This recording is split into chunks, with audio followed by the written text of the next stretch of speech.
Hola, hola, ¿cómo están amigos? Muy buenas noches. Estamos en vivo.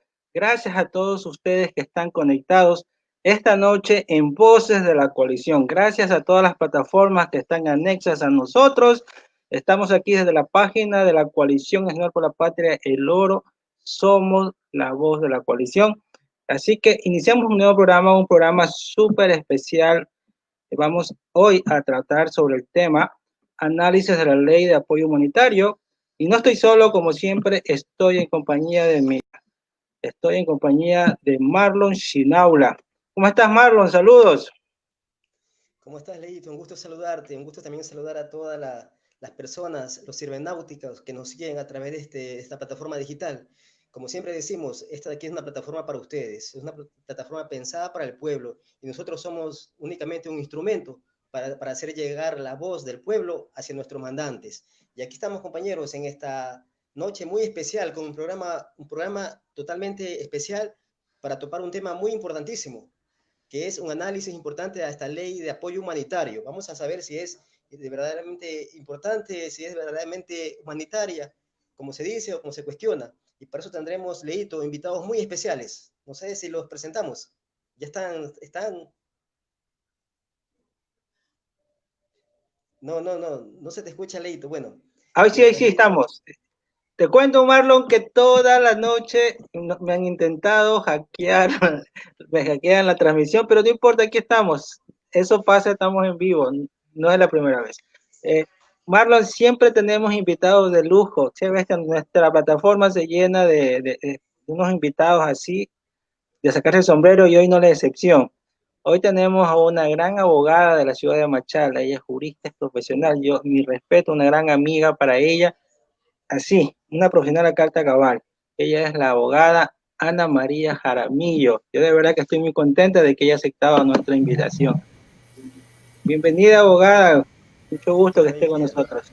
Leito, Marlon, buenas noches. Para mí es un placer estar aquí con ustedes acompañando en este programa una vez más Voces de la Coalición. Quiero enviar un saludo muy caluroso a todos los seguidores de este programa y muy especialmente al colectivo revolucionario Frente de Resistencia Ciudadana, liderado por nuestra amiga y compañera Isabel Ordóñez.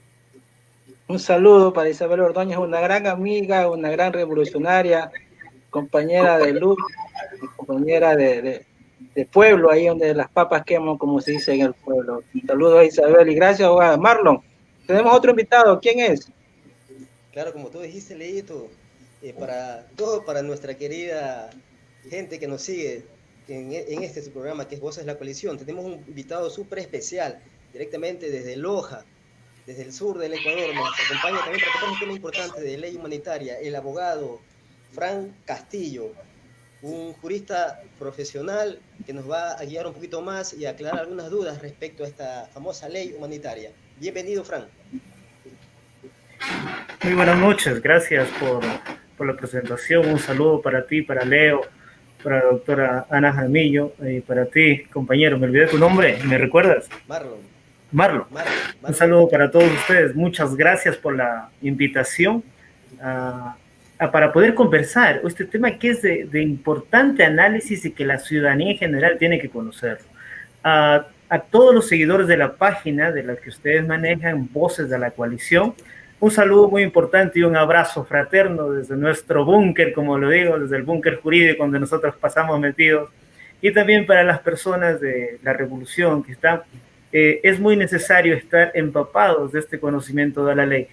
Estoy muy agradecido de compartir el panel con la doctora de Ana Jaramillo, una gran abogada de Machala. Un gran abrazo desde acá, desde Loja, y podemos trabajar juntos. Bienvenido, buenas noches para todos. Gracias, bienvenido. Muy bien, entonces, Marlon, sin más preámbulo, iniciamos sobre este tema. Les comento, todos estos meses hemos vivido sucumbidos en una situación terrible de la pandemia por el coronavirus, ¿no? Ya estamos aproximadamente pasando los 10.000 casos, no, perdón, los 106.000 casos de contagio del coronavirus. Por esta situación se creó la famosa ley de apoyo humanitario. Entonces, ¿qué tan beneficiosa o qué tan buena resultó ser esta ley para el Ecuador? Esto es la primera incógnita que surge en todo el país, porque repito lo que hay en la calle, no lo que dice Leito. En realidad es humanitaria esta ley. Amigos abogados, les pregunto a ustedes de inicio, así de cajón.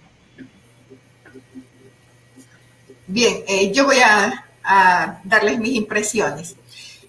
Cuando se genera este proyecto de ley y luego se dicta, se publica en el registro oficial el 22 de junio de este año, esta ley nace en un escenario difícil, donde nuestra población estaba viviendo, había vivido momentos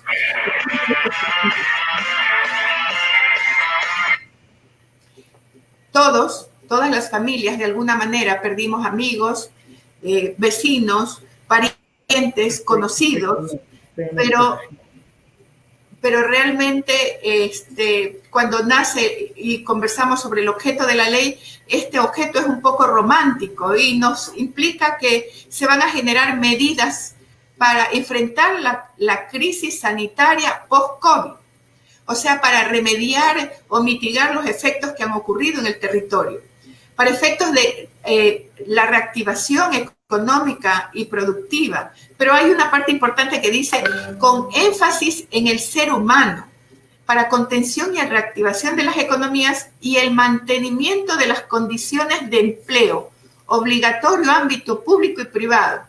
Entonces, de escuchar esta parte del objeto de la ley, realmente nos parece o nos da la impresión de que va a ser fabulosa, que realmente va a cumplir con el objeto, pero transcurrido un día más, un día menos, resulta que fue tremendamente decepcionante, porque contiene en sí tremendas contradicciones. Si ustedes han conocido, han escuchado un poco de la ley cuando habla sobre todo por el mantenimiento de las condiciones de empleo.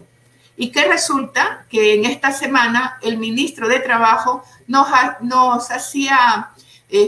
informaba respecto de que se van a transparentar las cifras de las personas que han sido desvinculadas de sus trabajos. Y nos sugería una suma aproximada de 289,000 personas.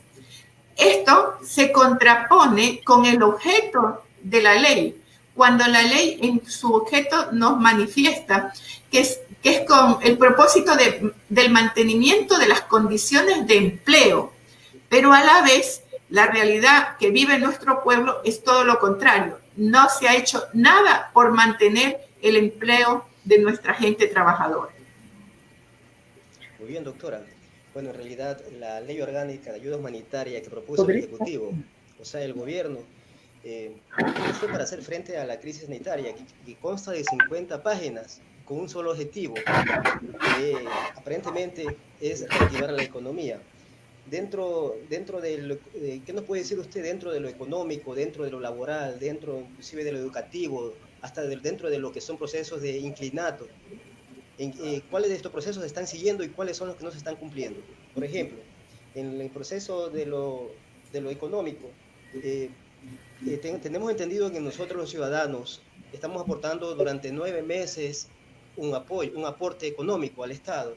¿Quiénes son los que aportan y quiénes son los que no aportan? ¿Y cuál es esta cifra de aportamiento durante 9 meses que tenemos que dar? Doctora. Para mí. Sí.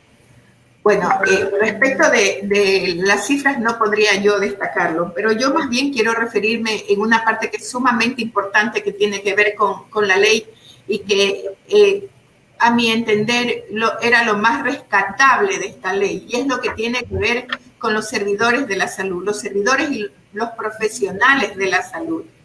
Resulta que en estas circunstancias de crisis que estábamos viviendo, si ustedes veían todos los medios de comunicación, hablaban de los angelitos vestidos de blanco, de que son los salvadores, de que merecían toda nuestra atención, Y entonces la ley, en este caso, para los servidores y profesionales de la salud, tenía o tiene un acápite especial, una dedicatoria especial, donde la pretensión era reconocerle a estos servidores y profesionales a título de gratitud del pueblo ecuatoriano, reconocerles un procedimiento para lograr la estabilidad laboral de estos trabajadores. En ese marco, resulta que a la fecha, por las redes sociales sobre todo, nos enteramos de que ahora les hacen falta equipos de bioseguridad, medicina, pero además se encuentran impagos.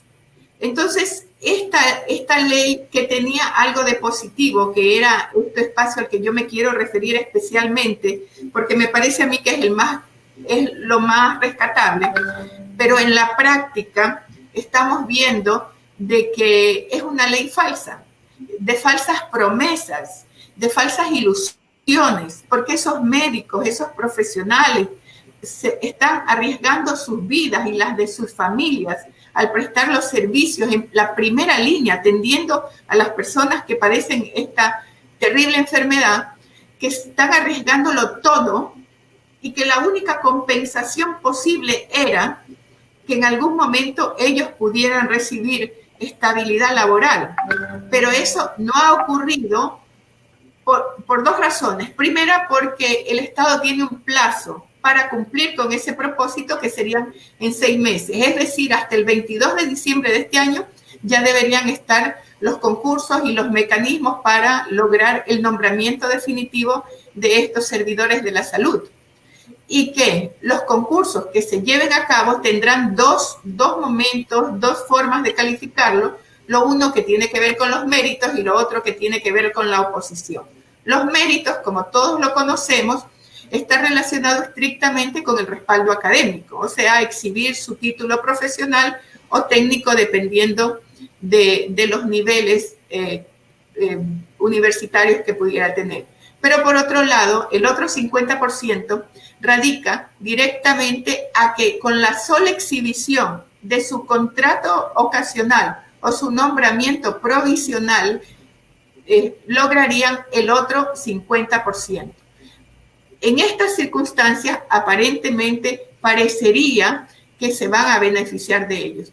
Pero ¿cómo se van a beneficiar? Nos lo preguntamos. Si en estos momentos, por un lado, no se les cancela sus haberes, sus remuneraciones mensuales, y por otro lado, tenemos a los posgradistas haciendo múltiples manifestaciones, colgando sus trajes blancos en señal de repudio, de insatisfacción, por cuanto no se les cancelan las remuneraciones, pero además no se han emitido los contratos ocasionales ni nombramientos provisionales. Hay gente que está trabajando sin ningún respaldo, solamente por la promesa de que en el futuro estos cargos se van a legalizar y mucho más van a ellos a poder obtener estabilidad. Querido Marlon, no es la contestación a tu pregunta, pero es la oportunidad para decir lo que siento y la insatisfacción que se evidencia no solamente en mí, en esta entrevista, sino también en la población. Porque en este momento lo más importante del servicio público, considero yo, es mi opinión muy personal, es el servicio de salud.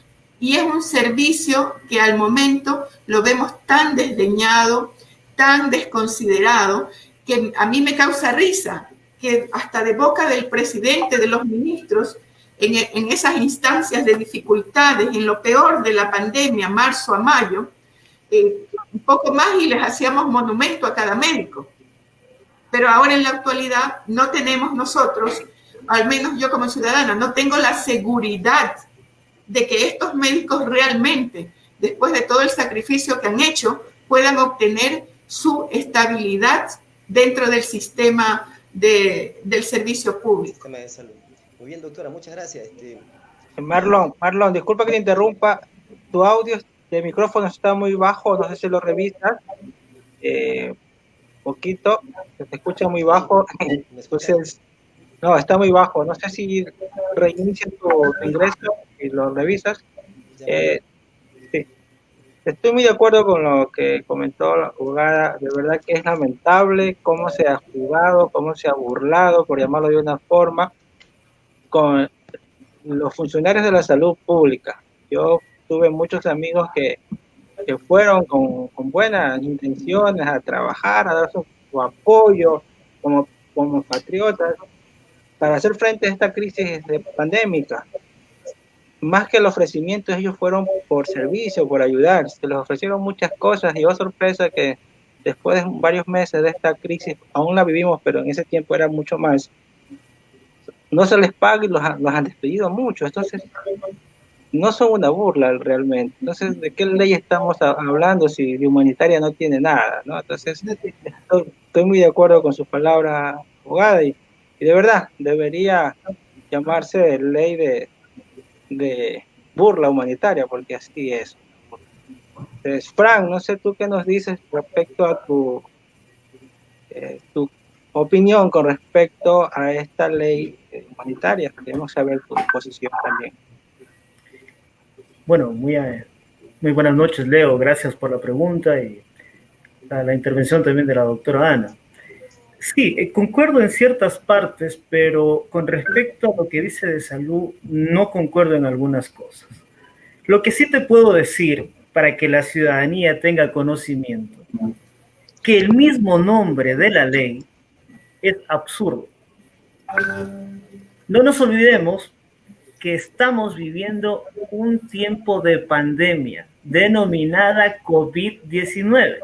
Y gracias a esta pandemia, por medio de decreto, envía Presidencia de la República a la Asamblea para que se pronuncien con una ley humanitaria. Pero dime una cosa, Leo, doctora Ana y Marlon. ¿Tú crees que se van a solucionar los problemas de las personas con una ley? Cuando esta ley sirve para quebrantar derechos constitucionales, para quebrantar derechos de los trabajadores, para quebrantar derechos de los ciudadanos y para ilusionarlos con una mentira que se llama ley de apoyo humanitario. O sea, es absurdo el nombre de apoyo humanitario. Cuando, por ejemplo, aquí van a venir las violaciones a los derechos.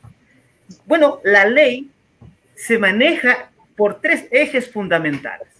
El primer eje, supuestamente, es ayudar a las personas que se encuentran en un estado de vulnerabilidad por la pandemia causada del COVID-19. Ese es uno de los ejes. El segundo eje es sostener las fuentes de empleo y las plazas de trabajo. Aquí es donde es absurdo esta ley cuando yo les explique estos 3 puntos. Y la tercera parte, la tercer eje es prevenir el proceso de quiebra, ¿cierto? Incentivar a los acuerdos justos, a satisfactorios entre deudores y acreedores. Pero te voy a decir una cosa, Leo, Marlon y doctora Ana, esta ley es discriminatoria. Eso es lo que es esta ley. Aparte de que esta ley viola los principios constitucionales y tratados internacionales que nosotros estamos suscritos como país y como Estado. Por ejemplo, habráse visto que en tiempos de pandemia, y esto para todos, para conocimiento de todos, se dice que esta ley de apoyo humanitario es para sostener las fuentes de empleo y las plazas de trabajo. Cuando te ponen en un estado bastante desequilibrado, a que tú como empleado o como trabajador te pongas a negociar con tu empleador. Esto es absurdo. Discúlpame. Aparte de eso, ¿qué te están diciendo? Que te van a reducir la jornada laboral.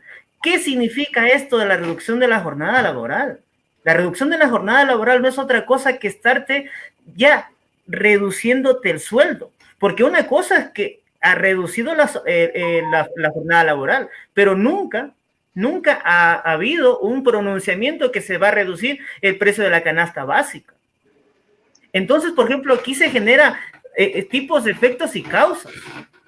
Entonces, por ejemplo, aquí no nos olvidemos las luchas y conquistas de los trabajadores. Por ejemplo, hablemos de Chicago. Mira que murieron muchas personas en Chicago por esta ley en el año de 1886 y 1889. Entonces, imagínate esto que les presenta a la empresa pública para poder despedir a los trabajadores. No es que está apoyando a los trabajadores, hay que ser sinceros en ese aspecto. El gobierno nacional y la Asamblea Nacional son una burla. En este caso, en este momento, en estos momentos, no tenemos ni asamblea y no tenemos ni presidente. Prácticamente estamos a la deriva, como un barco sin rumbo. Y con esto, discúlpame, yo sí estoy indignado, porque con esto se han violentado los derechos de los trabajadores. Por ejemplo, se ha pronunciado con el artículo 169, numeral 6, que ha servido para despedir a los trabajadores, que incluso las instituciones públicas no es tan cierto, no les vamos a dar el nombramiento definitivo. Están despidiendo a las personas hasta en el Ministerio de Salud. Ahora viene aquí un punto importantísimo con respecto a las tasas de empleo y la sostenibilidad de empleo. Al momento de reducir la jornada laboral, se reduce el sueldo, ¿no es cierto? Y al momento de reducirse el sueldo, ¿qué significa?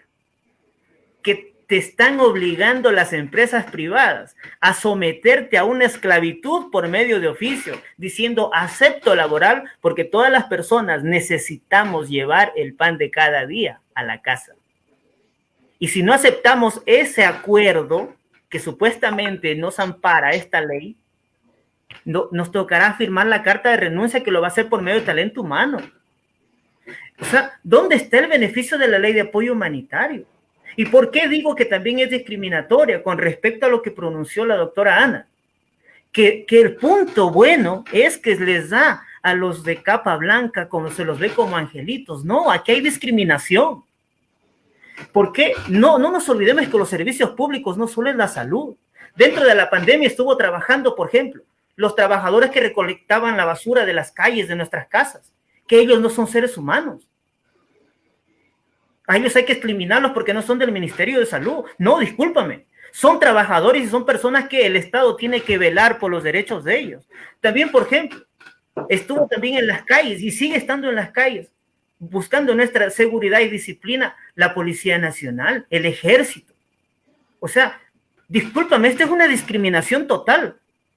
Ahora, por ejemplo, si nosotros hacemos la comparación que dice el artículo 10 con respecto a las transitorias también que habla con los devengantes de becas. Sí, tiene que hacerse un concurso interno de méritos y oposición. Pero la misma ley se contradice cuando dice, no, es que el artículo 169, numeral 6, es para poder despedir a los trabajadores. O sea, esto es un engaño total, es una burla al pueblo. Ahora, por ejemplo, si nosotros revisamos, aparte de eso, mira que es importantísimo. Por ejemplo, cuando dicen el artículo 6, habla de la rebaja del costo en el servicio eléctrico. Esto es una burla total a la ciudadanía, discúlpame, compañeros, que les voy a ser así bien sincero. Claro que el Arconel se adelantó a la ley humanitaria e emitió una resolución diciendo de que no van a cobrar marzo, abril, mayo y junio, porque no habían los lectores, a las personas que van midiendo o copiando los numerados cuánto hubo de consumo de luz. Pero, por ejemplo, aquí, ellos hicieron que por medio de una fracción de 6 meses antes de la pandemia, eso quiere decir desde octubre de 2019 hasta marzo, iban a hacer el consumo que cada familia lo realizó.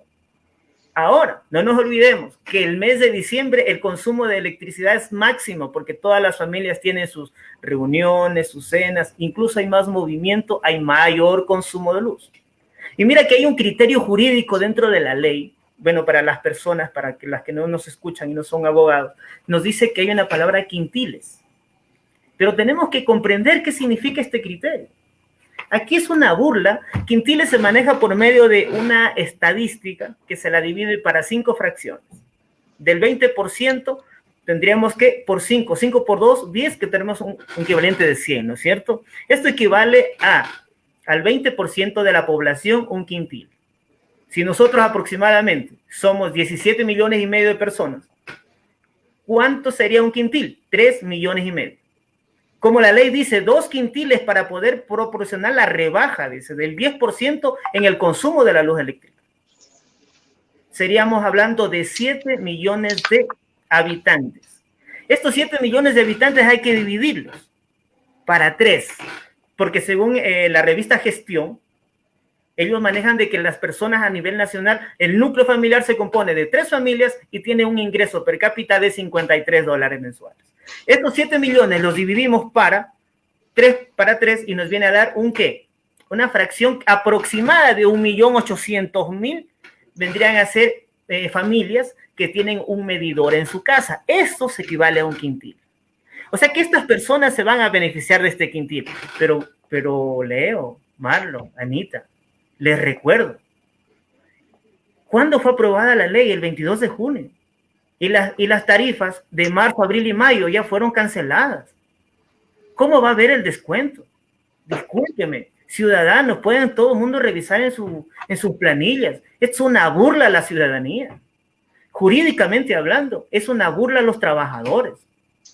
Jurídicamente hablando, también, por ejemplo, ha servido de muletilla para que las empresas privadas puedan someter al trabajador como a un esclavo. Y vuelvo a repetir, compañeros, esta ley es un juramento a la bandera, simplemente un juramento, porque de humanitario no tiene nada, compañeros. Muy bien, Frank. Sí, permíteme, Marlon, Frank, muy buenas palabras, gracias por tu comentario. Hay una pregunta que nos hace Tanner Romero Rodríguez. La dejo abierta para cualquiera de los dos amigos abogados la respondan. La pongo en pantalla. Él dice, ¿esta ley de qué forma se puede eliminar? ¿Se puede elaborar alguna demanda y ante qué entidad debe ser dirigida la demanda? Usted, abogada Ana María, tiene ¿tiene silenciado el micrófono, abogada?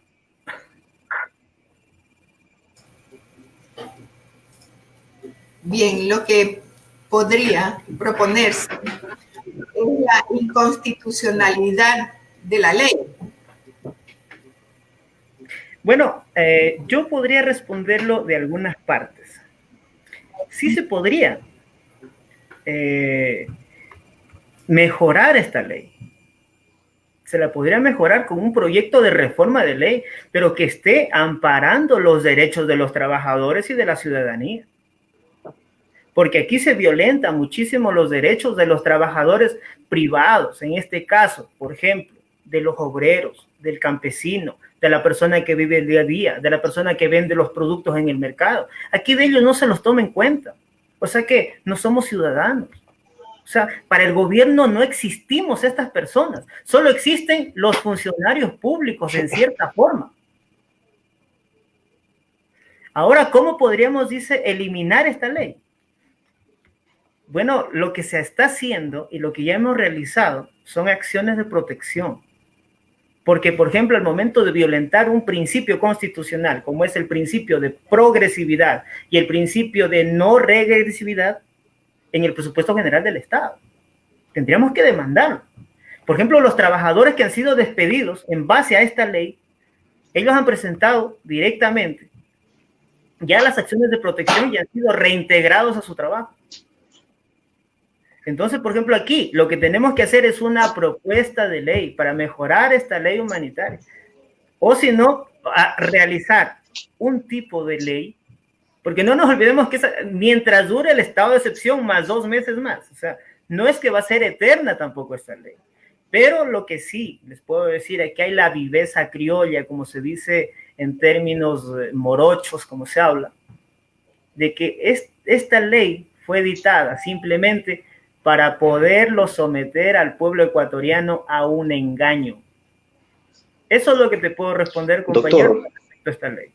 Doctor, bueno, justamente este tema, dentro de las disposiciones generales que están dentro de esta ley, está de que se estipula que durante este tiempo de contribuciones especiales que hacemos los ciudadanos, también el presidente, el vicepresidente, los ministros, los viceministros, también van a ser aportantes con el 50% de su sueldo. Y otros funcionarios públicos que ganen más de $1,000 también van a aportar con el 10% de su sueldo se está exceptuando a los personal de salud, a los policías y los miembros de las Fuerzas Armadas, pero aparentemente y según últimos datos, el presidente Lenín Moreno ha revocado estas disposiciones generales y nuevamente están cobrando sueldo completo. ¿Se puede dar ese el caso de que no se está cumpliendo en disposiciones esta ley? Bueno, esa parte de los sueldos de los ministros y de los funcionarios públicos no está estipulado dentro de la ley humanitaria. O sea, no tiene nada que ver con respecto a la ley humanitaria. Esto sí lo hace de manera interna, de manera administrativa. Si nosotros hablamos de la ley, lo que yo sí te puedo decir es algo que nosotros estamos viviendo un estado de excepción. Y el estado de excepción, por ejemplo, los servicios básicos, ¿quién maneja? ¿Quién es el dueño de los servicios básicos? Es el Estado. Pero ese Estado nos cobra a nosotros una tarifa. No nos olvidemos que la luz nosotros pagamos mensualmente, el teléfono, la electricidad, el internet, el agua potable. Pero mira el absurdo de esta ley que no condona la deuda.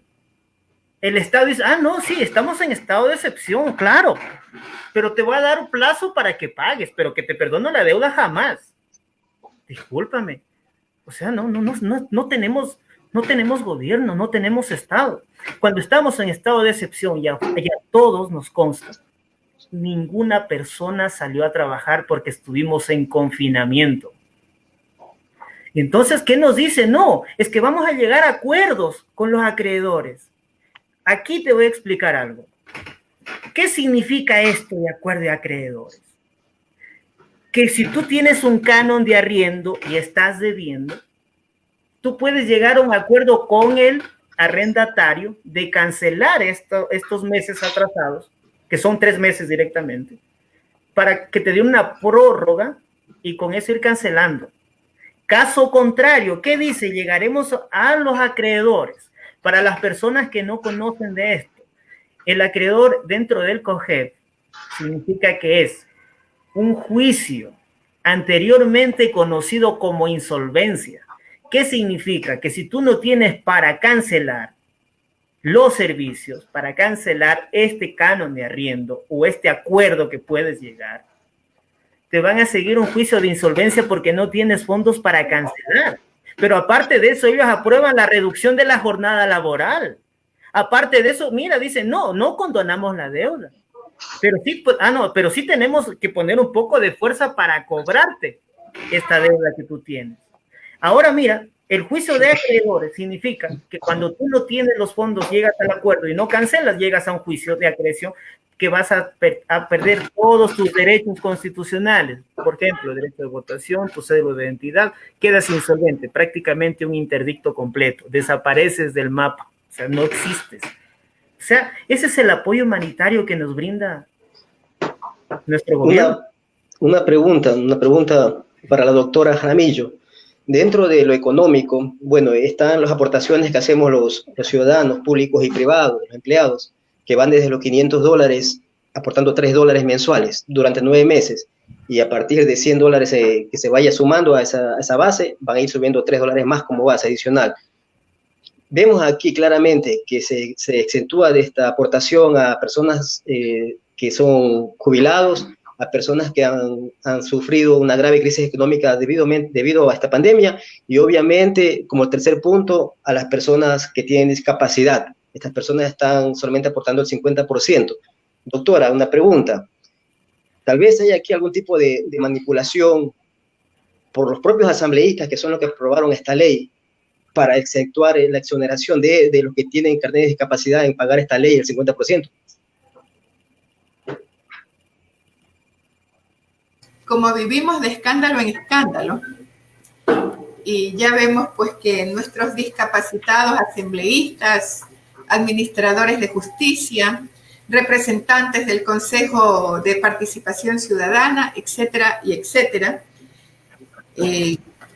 se lucen ellos en sus hermosos vehículos exonerados justamente por la utilización del certificado de discapacidad, pero no creo que sea necesariamente por eso, ¿no?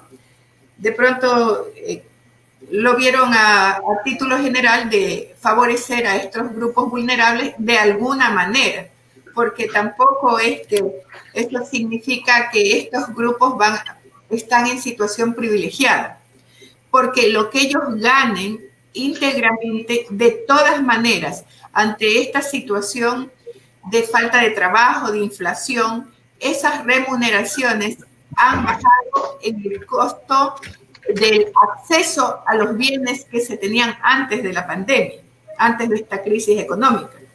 Entonces, no creo que necesariamente tenga que ver con nuestros tres representantes. Eso es malo. Muy bien, doctora. Muy bien, muchas gracias. Leito, bueno, aprovechando al doctor Castillo, también tenemos dentro de esta ley, tenemos instructivos para lo que son la educación. ¿Qué nos puede decir al respecto dentro de la educación, en especial a los centros particulares? ¿Cuáles son las prohibiciones y los beneficios? Bueno, no nos olvidemos que dentro de la educación existen instituciones que son públicas y instituciones que son semipúblicas y también que son instituciones privadas.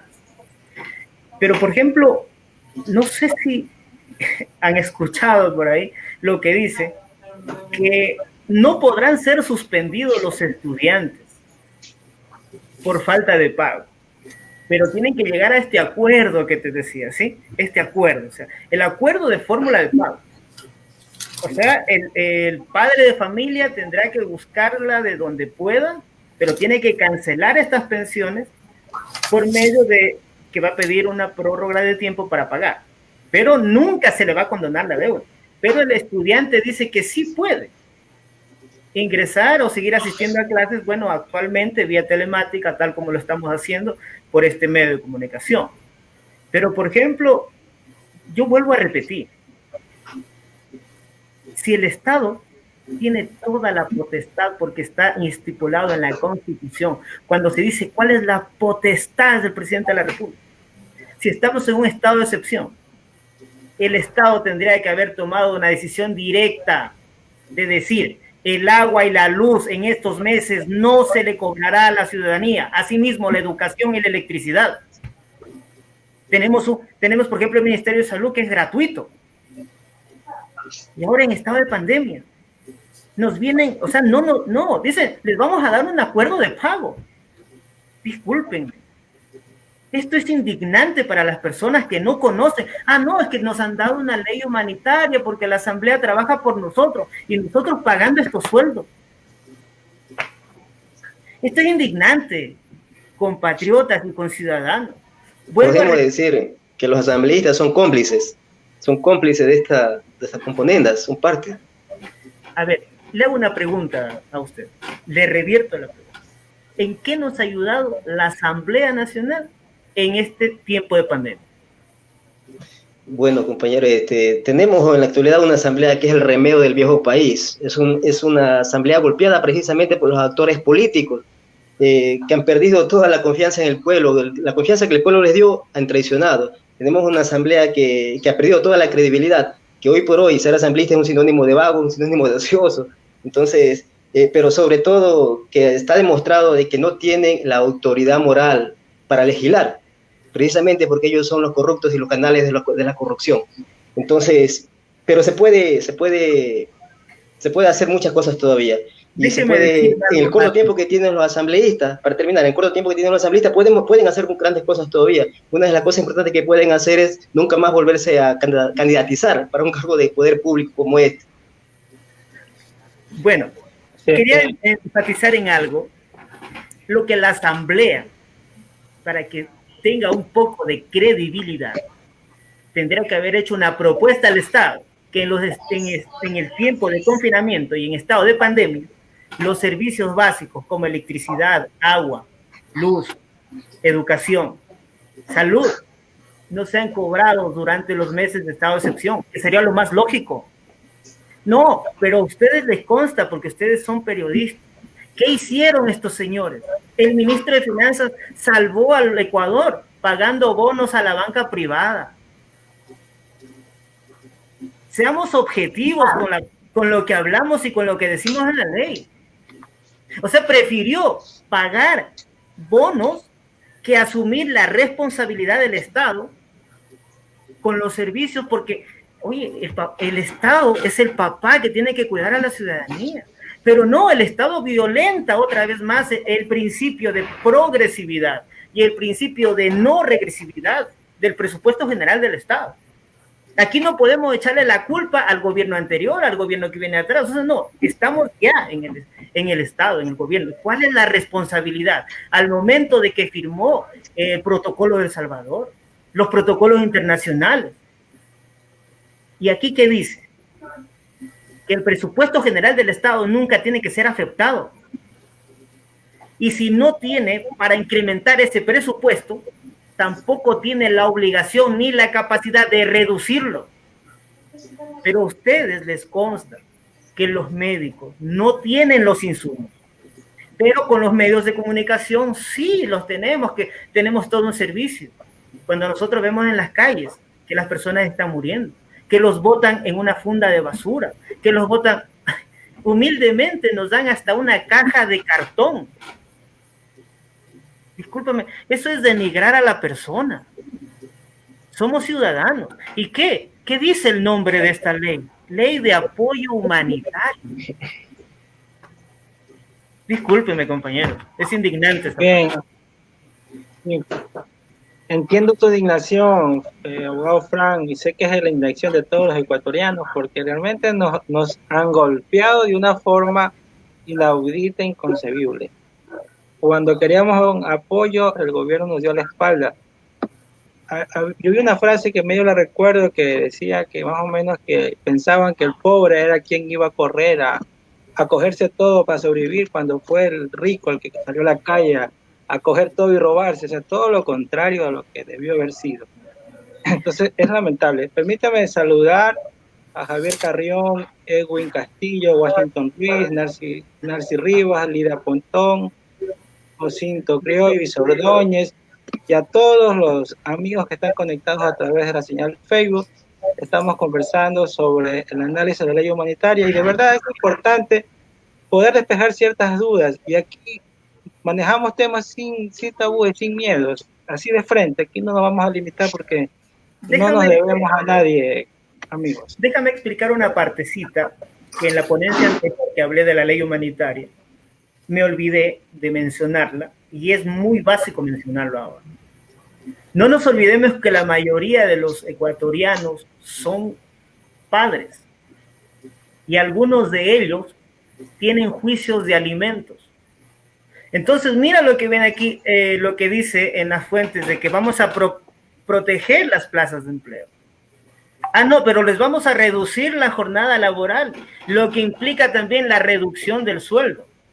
Y al momento de tener la reducción del sueldo, ¿qué implica para ese padre de familia que tiene un juicio de alimentos y tiene que cancelar?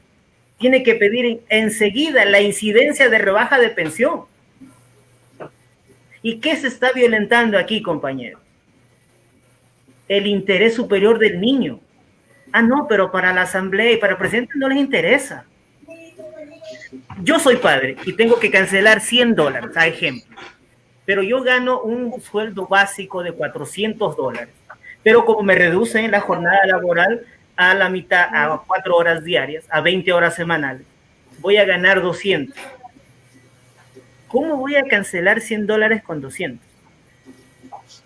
O sea, ¿qué tengo que pedir yo? Una rebaja de la pensión alimenticia. ¿Y a quién estoy afectando al proponer la rebaja de pensión alimenticia? Al menor. ¿Y dónde está el menor? El interés superior del niño, que los niños, sobre todo los derechos, que nosotros tenemos que cuidar de los niños. Por eso yo vuelvo a repetir, esta ley es un simple juramento a la bandera.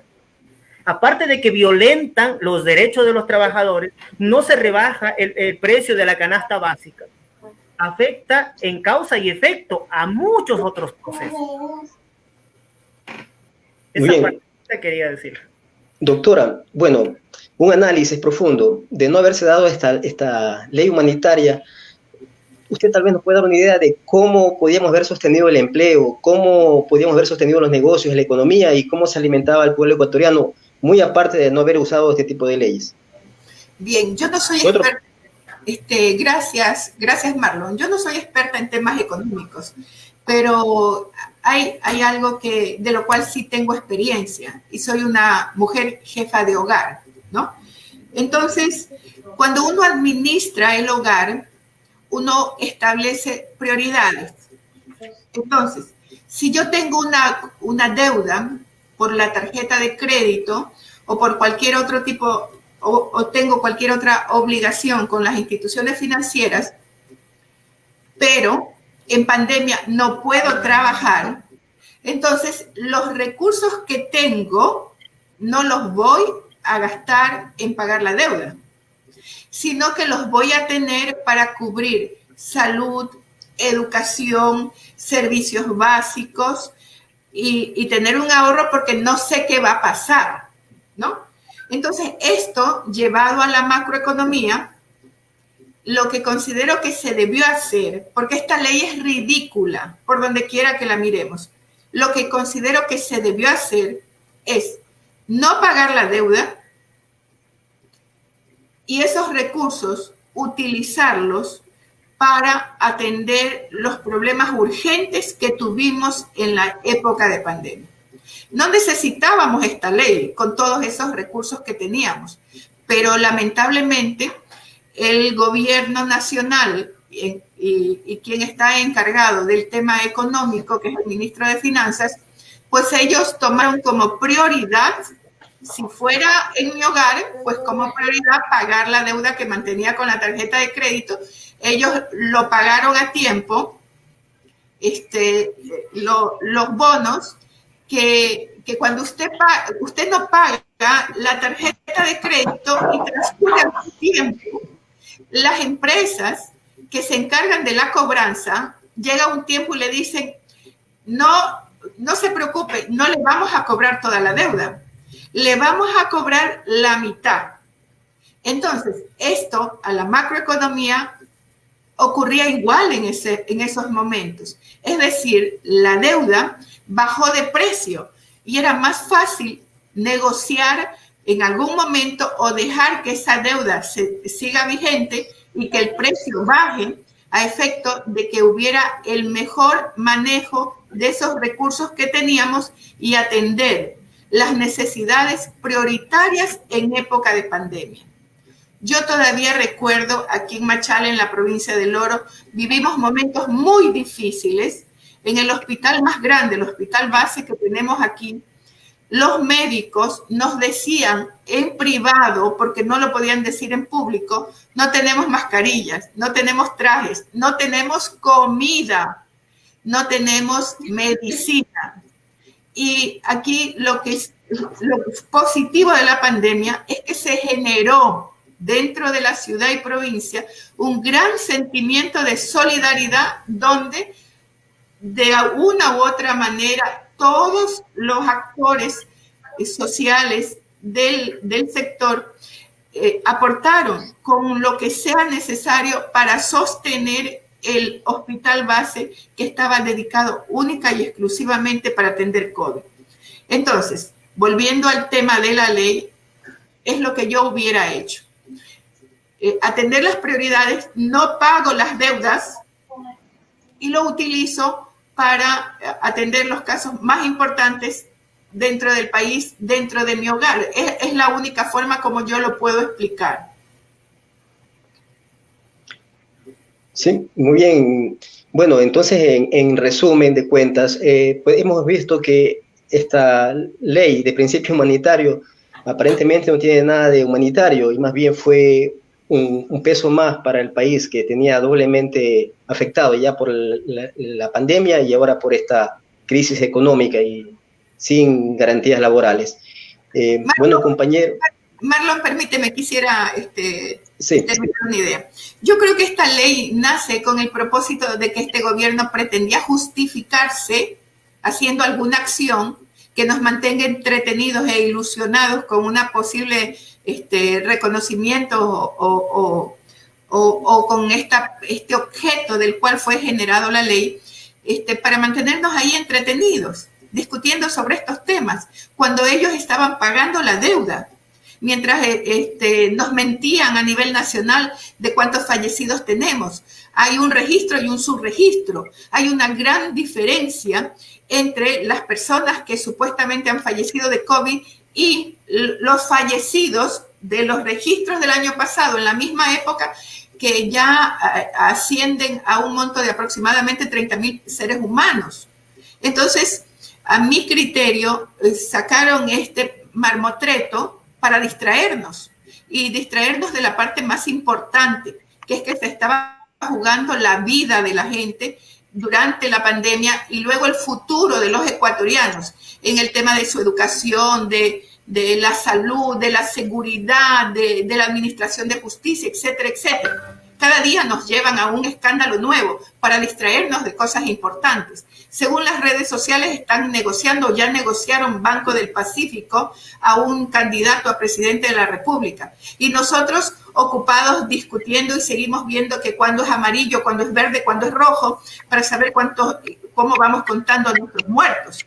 Pero mientras tanto, se están cargando sobre las espaldas a las empresas públicas estratégicas que han generado riqueza, o están vendiendo como gallina pestosa aquellos bienes del Estado que son nuestros, y que como estamos tan entretenidos en otros temas, no salimos a pelear que no nos quiten los bienes que nos corresponden, sino que los están feriando a nuestras espaldas. Entonces, eso me causa gran indignación, porque todavía los ciudadanos ecuatorianos no aprendemos a ser un poco más críticos, más analíticos, más de decir, me están distrayendo con esto, pero lo más importante es lo de acá. Esto es lo que tengo que pelear. Que no se me lleven el banco, que no se me lleven las empresas hidroeléctricas, las empresas públicas. Entonces, en el juego de las grandes empresas comunicadoras de noticias, no sé si ha de acordar de mí. Pero es porque se los permitimos, compañeros. Entonces, gracias Marlon, gracias Leo, gracias Fran.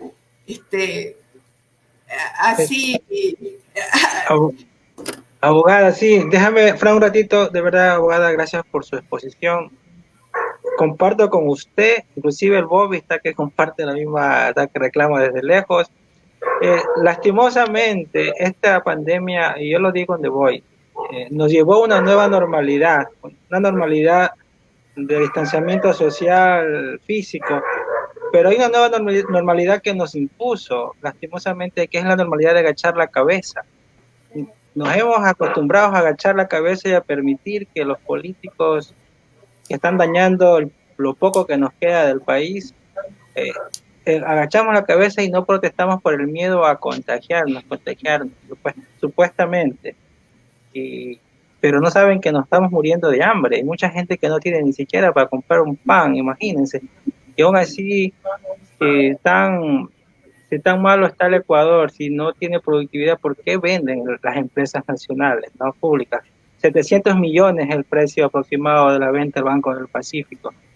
Si no es rentable, ¿por qué lo compran entonces? ¿Por qué lo negocian? ¿No? Entonces hay que pensarlo y hacer estos espacios, y invito a toda la gente, a toda la sociedad que se unan para crear espacios así cívicos, espacios populares, para reclamar, para que no nos dejen destruyendo más el país, porque de verdad yo ya tengo hasta miedo que heredar a nuestros hijos. Como vamos, no va a quedar nada del Ecuador.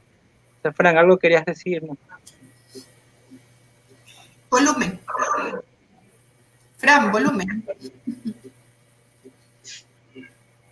Yo no he topado nada. No sé. ¿Ya? ¿Me escuchan ahí? ¿Sí? Ya. Bueno, yo también estaba discriminando en cierta parte algunas instituciones. Mira, que me había olvidado de que durante el tiempo de pandemia estuvo trabajando el Ministerio de Educación por medio de la vía telemática. Para los compañeros docentes, tengo familiares también que son docentes, un abrazo fraterno para todos ellos. Por ejemplo, hay que hacer un reclamo lógico y ahora. A ellos no se les está cancelando los sueldos. Entonces, mira cómo se vulneran los derechos. ¿Y dónde está el apoyo humanitario? Asimismo, con todas las instituciones. O sea, voy a referirme a un punto central. Yo trabajé en el Ministerio de Salud Pública, tengo muchísimos amigos ahí, y voy a hablarles puntual. ¿Cómo tiene que llevarse el proceso de nombramiento definitivo?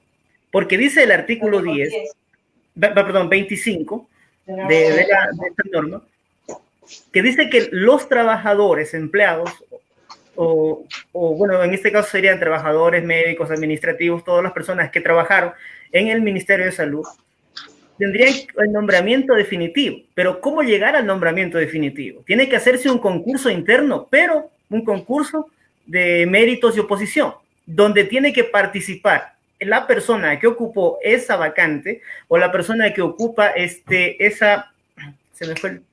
la persona que ocupa ese puesto, y ese puesto se va a llamar a concurso, y por medio de un concurso interno tiene que ganarlo y así otorgarle el nombramiento definitivo. Es muy interesante para los compañeros que trabajan en el Ministerio de Salud, es un logro grandísimo para ellos con esta ley humanitaria, pero también para los posgradistas en la transitoria novena, cuando manifiesta, no nos olvidemos que muchos posgradistas se autofinancian este estudio, y este estudio, ¿qué dice aquí la ley humanitaria? Que se les va a crear un contrato para que de a partir de ahora en adelante ellos puedan percibir una remuneración. O sea, esos son incentivos muy buenos. Sí, yo no voy a negarlo. Para el Ministerio de Salud, muy bien por los compañeros trabajadores, por los compañeros administrativos, por los compañeros operativos que están adentro y que están en primera línea, como quien dice. Pero no nos olvidemos que también son servidores públicos. Yo también soy abogado, yo tengo amigos, tengo familiares a nivel nacional que están ejerciendo y que ya, por ejemplo, están infectados con este virus. También, por ejemplo, no nos olvidemos de los docentes, no nos olvidemos de los compañeros que trabajan en la empresa eléctrica.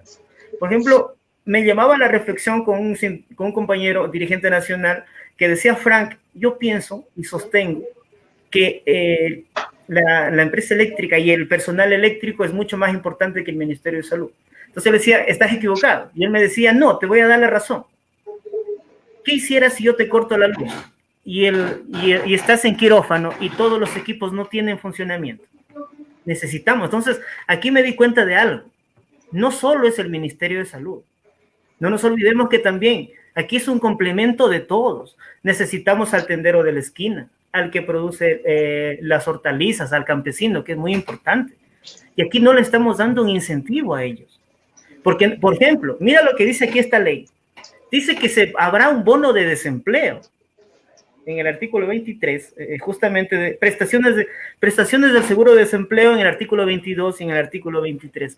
Pero tienes que tener ciertos requisitos. Discúlpame, esto es una burla. Discúlpame que lo diga así. Y con ciudadanos pido 1000 disculpas por la forma de expresión que tengo ahora. Dice que tienes que tener acreditados 24 aportaciones acumuladas. 1. 2. Un periodo de 10 días después de que te han despedido de tu trabajo. 3.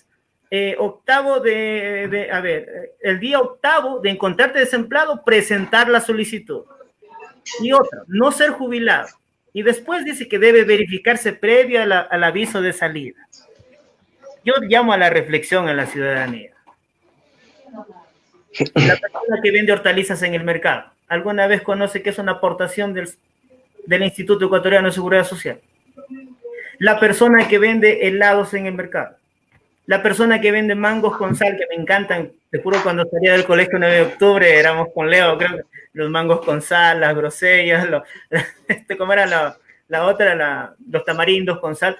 Esa persona también está subsistiendo, por ejemplo, y ellos, ¿qué seguro van a tener de desempleo? Discúlpame, a ver, ¿cuándo nosotros estamos velando por el campesino, por el obrero, por el albañil, por la persona que lava ropa, por la persona que está comercializando en el mercado, por el tendero de la esquina, por la persona que, por ejemplo, mira, muy importante, la persona que nos abastece, en este caso, de las hortalizas, que es el campesino? ¿Qué incentivo se le ha dado a la agricultura?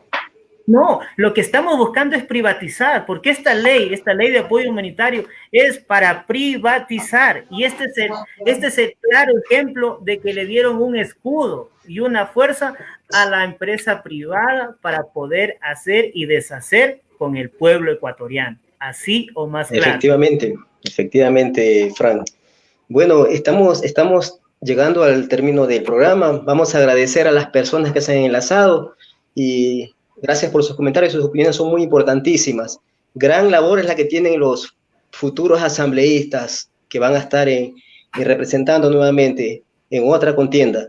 Hay que reformar esto. Es una gran labor que tienen porque el virus puede pasar, pero tenemos enquistado el virus de la corrupción. Eso está enquistado y es una buena, quisiéramos comenzar a escuchar propuestas de los candidatos asambleístas. Leito, compañeros, vamos a cerrar el programa. Yo quiero agradecer igualmente a la abogada Ana María Jaramillo, una gran amiga de muchos años, vecina también que fue, a Fran, amigo del colegio, gracias por la invitación, y a ti, Marlon, por siempre acompañarme, que ves, es un compañero de fórmula, y decirles que esta ventana está abierta para ustedes, amigos, que doctora Ana María, Fran, cuando quieran exponer algo, denunciar algo, presentar algo, con mucho gusto. Voces de la Coalición es una ventana para el pueblo, para todos sus frentes que quieran manifestarse, con mucho gusto nosotros abrimos ventana, llevamos la cámara donde estén y hacemos una transmisión inmediatamente. Es para ustedes, así que no duden en llamarnos, que estamos para eso. Y a todos los amigos, ha sido una noche productiva, hemos tenido bastante acogida, no se imaginan, he estado por interno respondiendo mensajes, nos felicitan, están contentos con la abogada Ana María, con Fran, sienten el mismo dolor, indignación que ustedes tienen. Y ojalá esto mejore, de verdad mejore por el bienestar del Ecuador. Y deseo también que en estas nuevas elecciones salgan nuevos cuadros. Yo deseo ver a personas nuevas y vamos a luchar por ellos para que la gente progresista esté en el poder. Les agradezco un mundo, compañeros, y a todos los que se conectaron en la página de Facebook. Somos Voces de la Coalición y estaremos el día de mañana en un programa a las 4 de la tarde con un invitado especial. Estará el doctor Eduardo Franco Lor, que es el máximo dirigente, líder, director nacional de la Coalición Nacional por la Patria, y estaremos hablando de algunos temas candentes. Sé que el oro especialmente está con muchas preguntas sobre lo que ha pasado con respecto a las preasignaciones asambleístas. Entonces, estaremos pendientes mañana respuestas, invitados a que se conecten. Sin más nada, Fran, abogada Ana María, gracias por la atención y nos vemos en una próxima. Y espero no sea la última. Cuídense. Bueno, me gustaría despedirme diciendo dos cosas: que Machala aquí, en el corazón, octubrino de corazón, toda la vida leo, y cuando pueda ejercer y dar un criterio, mis puertas también están abiertas. Muy agradecido de haber compartido con la doctora Ana. Doctora Ana, muchísimas gracias por compartir el panel conmigo. Ha sido un honor para mí, la verdad, un honor grandísimo. Marlon, un gusto conocerte. A todos los que nos han escuchado, espero que nuestras aportaciones hayan sido de suma importancia, y un abrazo fraterno a todos. No sé si tal vez quieran dejar sus números, quizás alguien haya querido con la duda de consultarlos, pueden dejar sus números. Abogada. En redes sociales me encuentran como Frank Edison Castillo, como Edison Castillo con T. También tengo un blog donde yo paso escribiendo algunos temas filosóficos, temas de derecho. Incluso yo ya había hablado de los acuerdos que habla del canon de arrendamiento. Está en mi blog. Yo, cuando terminemos eso, les voy a dejar los links ahí debajo de esta intervención, para que puedan contactarme. Si quieren contactarme a mi WhatsApp, también pueden hacerlo al 0994 60 3607. Yo soy abogado de la firma Estudio Castillo. Nosotros funcionamos a nivel nacional. En cualquier servicio que nosotros podamos darlo, nuestras puertas están abiertas con un servicio personalizado. Igual la abogada Ana María, puede darnos sus números, su contacto. Me encantó ese toque, esa impronta. Bien, mi nombre, como ya lo saben, Ana María Jaramillo. Mi número de contacto es el 0999489227. Mi oficina, aquí frente al Parque Central, a las órdenes en estos temas que son de importancia para la comunidad. Pues muy contenta de participar. Gracias, Leito, gracias, Marlon. Esperamos que nos apoyen en otro tema que queremos nosotros hacerlo público y que tiene que ver con un reclamo sobre los servicios básicos de mi ciudad. Entonces quisiera que ustedes nos apoyen y darles la primicia y participen con nosotros en este proceso que vamos a iniciar en estos próximos días. Muchísimas gracias, ha sido un honor compartir, Frank. A la distancia, un fuerte abrazo y espero que nos veamos pronto. Buenas noches. Bien, muchas gracias, estamos a las órdenes. A las órdenes, cuando llame, ahí estaremos, abogada. Nos vamos. Marlon, hasta mañana. Tenemos el programa. Chao, chao. Chao, Leito. Chao.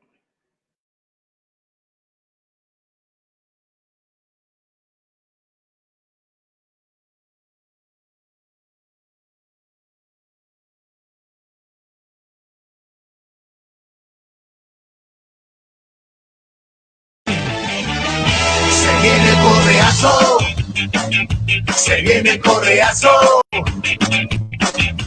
de mi gran patria, de tu hijo también. Y ya no hay ninguna duda que andamos buenos. Se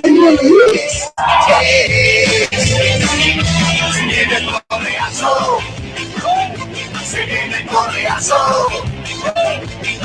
Porque la patria, sobre todo,